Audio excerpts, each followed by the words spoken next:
மற்றும் இரட்சகரும் ஜீவனுமாய் இருக்கிற இயேசு கிறிஸ்துவின் நாமத்தில் உங்கள் யாவருக்கும் என் அன்பின் வாழ்த்துக்களை தெரிவித்துக் கொள்கிறேன். இன்றைக்கும் தியானிக்கும்படியான வேத வசனம் அப்போஸ்தலனாகிய யாக்கோபு எழுதின நிருபம் 1ஆம் அதிகாரம் 12ஆம் வசனம். அதை வாசிக்கிறேன். சோதனையை சகிக்கிற மனுஷன் பாக்கியவான், அவன் குத்தம் என்று விளங்கின பின்பு கர்த்தர் தம்மிடத்தில் அன்பு கூறுகிறவர்களுக்கு வாக்குத்தத்தம் பண்ணின ஜீவ கிரீடத்தை பெறுவான். சோதனையை சகிக்கிற மனுஷன் பாக்கியவான். நாம் இந்த பூமியிலே வாழ்ந்து கொண்டு இருக்கிறோம். கர்த்தருடைய பிள்ளைகளாய் வாழ்ந்து கொண்டு இருக்கிறோம். நம்முடைய வாழ்க்கையிலும் சோதனைகள் வரும். ஆனால் நாம் அந்த சோதனைகளை சகிக்கும் போது பாக்கியவான்களாய் மாறுகிறோம். சோதனை எப்படி சகிக்க வேண்டும் என்றால் நாம் தேவனிடத்திலே காத்திருக்க வேண்டும். வேதத்தை அதிகமாய் வாசிக்க வேண்டும். வேதத்தை நாம் வாசிக்கும் பொழுது கர்த்தர் நம்மோடு வேதத்திலிருந்து பேசுவார். அப்பொழுது நாம் புது பலன் அடைவோம். ஆண்டவருடைய பாதத்திலே காத்திருந்து அவர் சொல்லுகிற காரியங்களை நாம் நிறைவேற்றுவோமானால் நாம் சோதனையை சகிக்க முடியும். நம்மால் எந்த சோதனையும் சகிக்க முடியாது. சோதனையை சகிக்க கர்த்தரிடத்தை நாம் பலனை கேட்கும் போது கர்த்தர் அந்த பலனை தருவார். அதோடு கூட சோதனை ஜெயிக்கவும் கர்த்தர் நமக்கு பலன் தருவார். அதற்கு அடுத்ததாக அவன் உத்தமன் என்று விளங்கின பின்பு நாம் சோதனையை சகிக்கும் போது நாம் வேறு எந்த வழியிலும் சோதனையை சகிக்கிறவர்களாய் காணப்படக்கூடாது. உலகத்திலே பல வழிகளை சொல்லுவார்கள் ஜனங்கள். ஆனால் எந்த வழியிலும் நாம் போகாதபடி உத்தமமான வழியிலே நாம் சோதனையை சகிக்க வேண்டும். அப்படி சகிப்போமானால் கர்த்தர் தம்மிடத்தில் அன்பு கூறுகிறவர்களுக்கு வாக்குத்தத்தம் பண்ணின ஜீவ கிரீடத்தை பெறுவான் என்று சொல்லி இருக்கிறது. நாம் சோதனையை சகிக்க வேண்டும், உத்தமர்களாய் வாழ வேண்டும். இன்னும் ஒரு காரியம் இருக்கிறது. கர்த்தர் தம்மிடத்தில் அன்பு கூறுகிறவர்களுக்கு நாம் கர்த்தரிடத்தில் அன்பு கூறுகிறவர்களாய் காணப்பட வேண்டும். சோதனை வருகின்ற வேளையிலே எந்த ஒரு முன்முறுப்பும் நாம் ஆண்டவரை நோக்கி முறையிடக்கூடாது. மாறாக நாம் தேவனுக்கு ஸ்தோத்திரம் செலுத்தி தேவனிடத்தில் அன்பு கூர்ந்து வாழ வேண்டும். அப்படி வாழுவோமானால் ஆண்டவராகிய கர்த்தர் நமக்கு ஜீவ கிரீடத்தை தருவார். இன்னும் ஒரு வசனத்தை தியானிப்போம். அப்போஸ்தலனாகிய யோவான் எழுதின சுவிசேஷம் 21ஆம் அதிகாரம் 15வது வசனம். அவர்கள் போஜனம் பண்ணின பின்பு இயேசு சீமோன் பேதுருவை நோக்கி, யோனாவின் குமாரனாகிய சீமோனே, இவர்களிலும் அதிகமாய் நீ என்னிடத்தில் அன்பாய் இருக்கிறாயா என்றார். இந்த வசனத்தை நாம் வாசிப்போமானால் ஆண்டவராகிய இயேசு கிறிஸ்து உயிர்த்தெழுந்த 3வது தரிசனம் என்று சொல்லி இதை பார்க்கிறோம். அப்பொழுது அப்போஸ்தலனாகிய பேதுரு இன்னும் மற்ற சீஷர்கள் அனைவருமே மீன் பிடிக்க கடலுக்கு சென்றிருக்கும் பொழுது ஆண்டவராகிய இயேசு கிறிஸ்து தரிசனம் கொடுக்கிறார்.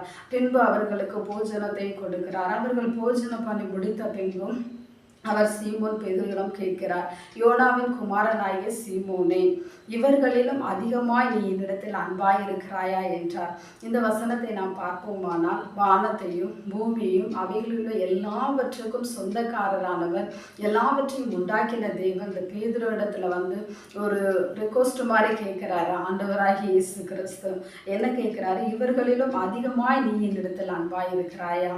ஆண்டவர் அங்கு இருந்த எல்லா மற்ற சீஷர்களையும் குறிப்பிட்டு சொல்லுகிறார், இவர்களிலும் அதிகமாய் என்னிடத்தில் அன்பாய் இருக்கிறாயா என்று சொல்லி கேட்கிறார்.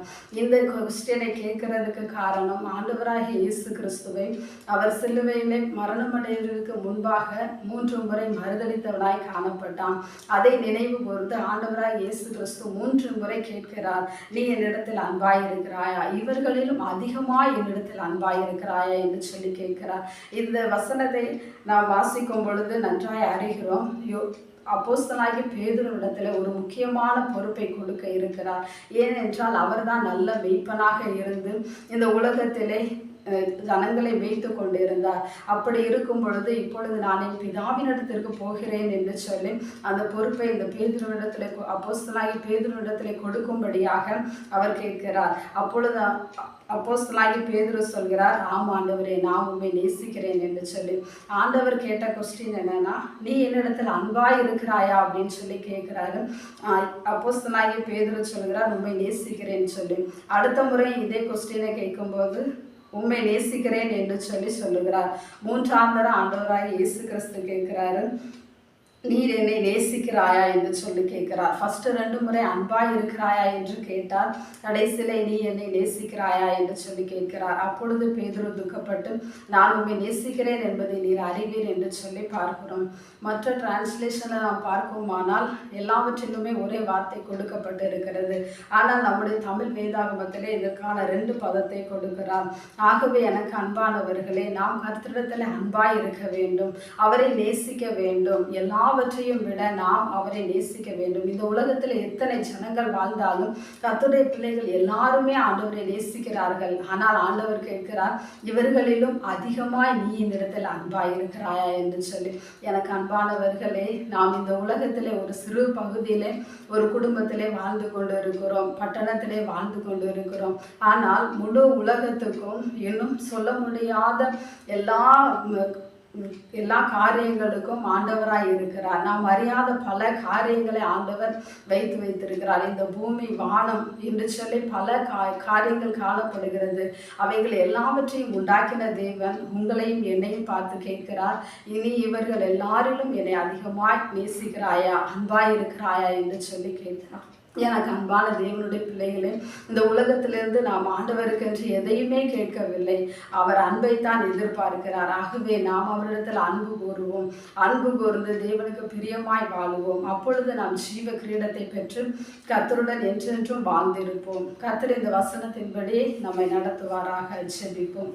நல்ல தகப்பனே, துதிக்கிற அருமையான நல்ல வேலைக்காய் ஸ்தோத்திரம். மட்டுமாய் கர்த்தருடைய வசனத்தை தியானிக்க கர்த்தர் உதவி செய்கிற அதற்காய் நன்றியாப்பாம். இவர்கள் எல்லாரிலும் ஆண்டவரே, நாங்கள் உண்மையில் அதிகமாய் அன்பு கூற வேண்டும் என்று சொல்லி விரும்புகிறேன். உம்மிடத்தில் அன்பு கூறுகிறவர்களுக்கு ஜீவ கிரீடத்தை தருவேன் என்று சொல்லி வாக்குத்தத்தம் பண்ணியிருக்கிறேன் அப்பா.